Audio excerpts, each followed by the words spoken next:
बहुत बहुत स्वागत कन्हैया जी आपका इस मंच पर आने के लिए। एक बार जोरदार तालियां हो जाएं कन्हैया जी के लिए, क्योंकि आपको मैं वन सॉन्ग फेम नहीं कहूँगी, क्योंकि जो मैंने आपके बारे में पढ़ा है, आप बहुत वर्षों से गायक रहे हैं और आपकी शायद बिजनेसमैन बनने की इच्छा थी, फिर गायकी में आए और 25 साल तक आपने बहुत सारे भजन गाए।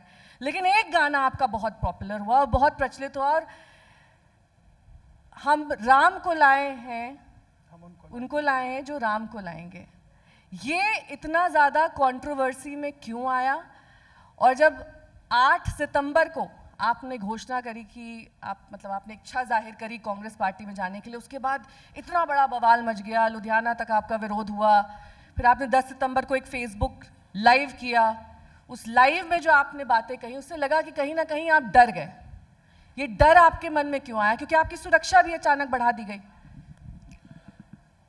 सबसे पहले तो मैं धन्यवाद करूंगा आपके इस मंच का और आज तक का, जिसने मेरी आवाज़ और मेरी बात दुनिया तक पहुंचाने का मुझे मौका दिया। बात करें गीत की, जो राम को लाए हैं हम उनको लाएंगे, यूपी में फिर से हम भगवा लहराएंगे। 6 दिसंबर 2021 को ये गीत लिखा गया। तब मैं ये भी नहीं जानता था कि यूपी का मुख्यमंत्री कौन है, या यूपी में इलेक्शन है, या ये राजनीति क्या होती है। मैं छत्तीसगढ़ रायपुर में कार्यक्रम करने गया था।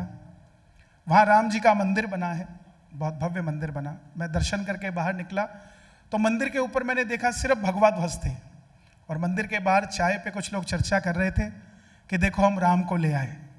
मैंने कहा ये राम को ला रहे हैं तो ऐसे तो हर जगह होना चाहिए।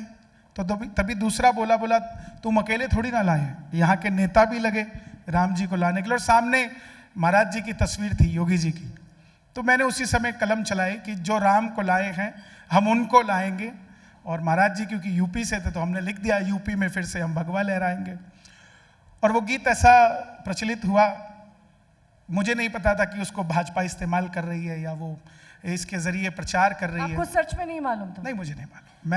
मैं भजन गाने वाला हूँ, मैं ना कोई नौटंकी करने वाला हूँ, ना मैं कोई कॉमेडी करने वाला हूँ। मेरे साथ लोगों की आस्थाएं जुड़ी हुई है, और सच को ही हम कहना सीखे हैं और सच ही अंदर बसाना सीखे हैं। तो उस गीत को इतना प्रचलित हुआ रातों रात। मैं क्योंकि नॉर्थ इंडिया में गाता था, पंजाब, हरियाणा, राजस्थान, दिल्ली, हिमाचल, JNK, लेकिन यूपी, बिहार यहाँ तक मेरा दायरा था भी नहीं, और मैं कभी चाहता भी नहीं था, क्योंकि मैं चाहता था कि बस हम अपना भजन कर रहे हैं, निकलते हैं, अपना भजन करके वापस आ जाते हैं।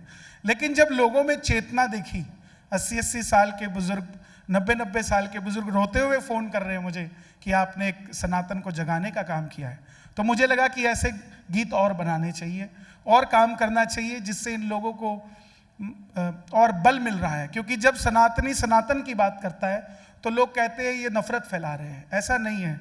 आप विदेशों में जाइए जहाँ पर सनातन की बात नहीं होती, जो मुस्लिम कंट्रीज़ हैं, जो क्रिश्चियन कंट्रीज़ हैं, वो अपने डंके की चोट पे अपने धर्म की बात करते हैं, वहाँ तो कोई नहीं कहता नफरत फैला रहे हैं। यहाँ जब हम सनातन की बात करते हैं तो बोले ये हिंदू मुस्लिम करते हैं, ये गलत बात है। तो उसी को बल देने के लिए हम लोग काम करते रहे।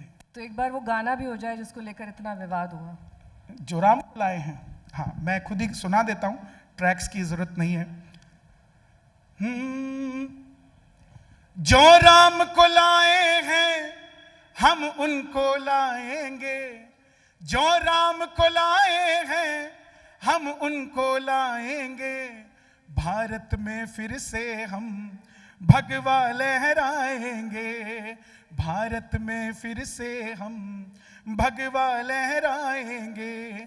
अयोध्या भी सजा दी है, काशी भी सजा दी है, अयोध्या भी सजा दी है, काशी भी सजा दी है, कश्मीर सजाया है, POK भी सजाएंगे, भारत में फिर से हम भगवा लहराएंगे। ऊपर से नहीं है राम, अंदर से राम के हैं, ऊपर से नहीं है राम, अंदर से राम के हैं, बस इसीलिए योगी, बस इसीलिए मोदी बंदे कमाल के हैं। इसीलिए मोदी बंदे कमाल के हैं। भगवा है चोला जिनका और राम की बात करे, भगवा है चोला जिनका और राम की बात करे। कट्टर हिंदू है हम, बस राम की बात करे। हिंदू है हिंदू हम, बस राम की बात करें।